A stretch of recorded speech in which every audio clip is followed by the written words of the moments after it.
মানুষ আসলে এখন করোনার কি মনে হয় একটু ভয় পায় না আর কি, এইরকম অবস্থা। 3 ফুট দূরত্ব রাখিয়া টেবিলে বহান হয়েছে, এটাই আমরা খুশি হয়েছি যে ভালো হয়েছে। যাও শিক্ষার্থীরা হামাইছেন, সবাই মাস্ক পরে হামাইছেন। 12 লক্ষ যেহেতু স্টুডেন্ট গেছে, সবার প্রতি দোয়া রইল। করোনা এবং ডেঙ্গু সংক্রমণের মধ্যেই সিলেট সহ পুরো দেশে আজকে থেকে শুরু হলো এইচএসসি ও সমমানের পরীক্ষা। যথাসময়ে পরীক্ষা শুরু হওয়ায় পরীক্ষার্থী এবং অভিভাবকদের মধ্যে সন্তোষ দেখা গেলেও সংক্রমণ নিয়ে রয়েছে বেশ কিছুটা শঙ্কা। কিছু আমরা আতঙ্কিত ছিলাম করোনার জন্য, কি হয় না হয়, আবার পিছিয়ে যায় যদি পরীক্ষাটা। তা সব কিছু মিলাইয়া ইনশাল্লাহ ভালোই প্রিপারেশন মেয়ের। চিন্তিত কিছুটা, যেমন 3 ফুট দূরত্ব রাখিয়া ওরা টেবিলে বহান হয়েছে, এটাই আমরা খুশি হয়েছি যে ভালো হয়েছে। ইনশাল্লাহ সবার উদ্দেশ্যে দেওয়া, সব ছাত্রছাত্রী যেন ভালো রেজাল্ট করে, এই আশা। আল্লাহ সবার আশা পূরণ করুক, মা বাবার। তো বোর্ড থেকে নির্দেশও আছে যে কেন্দ্রের পরীক্ষাগুলো যাতে করোনা স্বাস্থ্যবিধি মেনেই করা হয়। এখানে তো কেউ দেখলাম না তো যে স্বাস্থ্যবিধি মানতেছে, বা মানুষ আসলে এখন করোনার কি মনে হয় একটু ভয় পায় না আর কি, এইরকম অবস্থা। কেউ মাস্কও পরে নেই। আসলে আমার কাছে মনে হয় না যে আমি উদ্বিগ্ন, আর আমরা তো আসলে ভ্যাকসিন ট্যাকসিন নেওয়া আছে, এই জন্য আর কি। তো পারিপার্শ্বিক দিক চিন্তা করলে আসলে এটা একটা চিন্তার বিষয় যে করোনা যে হারে বাড়তেছে।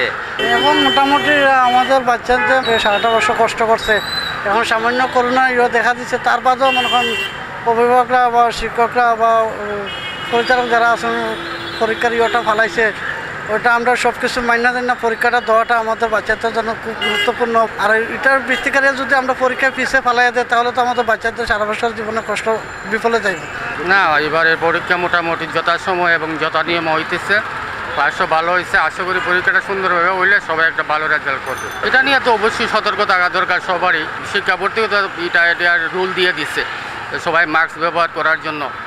দেখছি সবাই মাস্ক নিয়েই হলে ঢুকছে, এবং এটা সতর্ক থাকা অবশ্যই দরকার। মোটামুটি প্রিপারেশন হয়েছে, কিন্তু ফুলফুলি প্রিপারেশনটা লইতে পারছি না, কারণ দেশের তো সার্বিকময় অবস্থা ভালো নয়। আর বর্তমান সময়ে করোনারও ছড়াছড়ি, যার কারণে আমার ওয়াইফে নিজেও কইছেন যে নো মাস্ক নো এন্ট্রি, যার কারণে আমি গতকালকে তাদের মাস্ক কিনিয়ে দেওয়া লাগছে। আর আজকে তো তাই সচেতন, যার পরিপ্রেক্ষিতে উপস্থিত হয়েছেন, দেখা যাও কী হয়। সবাই তো আর মাস্ক পরে গেছে না।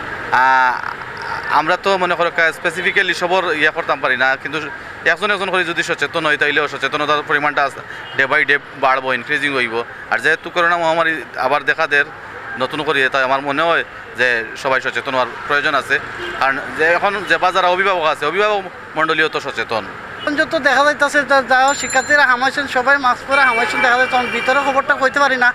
আর সাধারণত আমরা যারা গার্জিয়ান আছে, পাবলিক যারা আছি, এরা একটু অচলতা আছে, তো এটা সাধারণ এটা হইতেই পারে। কারণ আমাদের গার্জিয়ান যারা আছে, অভিভাবক যারা আছে, এরা একটু কেউ মাস্ক পরে নাই, ঠিক আছে, কিন্তু না শিক্ষার্থী যারা আছেন, ছাত্র যারা আছেন, এরা দেখছে প্রায় মাস্ক পরিয়া গেছেন। অভিভাবক যারা আছে, এরা যদি একটু সচেতন হতো, সুন্দর মতন পরীক্ষা হবে। আশা করি তো সবাই ভালো করবে, এটাই আশা করতেছে আমি।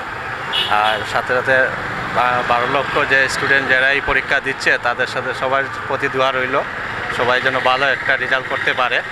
আর এখন কি পড়ালেখার হার তো খুবই ভালো হয়েছে দেখতেছি। আর আমার ছেলেই এইচএসসি পরীক্ষার্থী, ওর জন্যও সবাই দোয়া করবেন।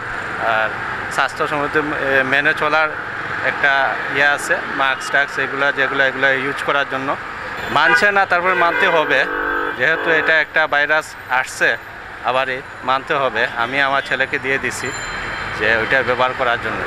যারা ভালো স্টুডেন্ট, এরা অবশ্যই ভালো করছে। আর যারা এইদিকে ছিল, পড়ালেখার দিকে মন ছিল না, ওরা হয়তো একটু খারাপ করবে না, তো একটু ভালো করবে, এইরকমই। আর সবার প্রতি দোয়া রইল যে সবাই ভালো করো।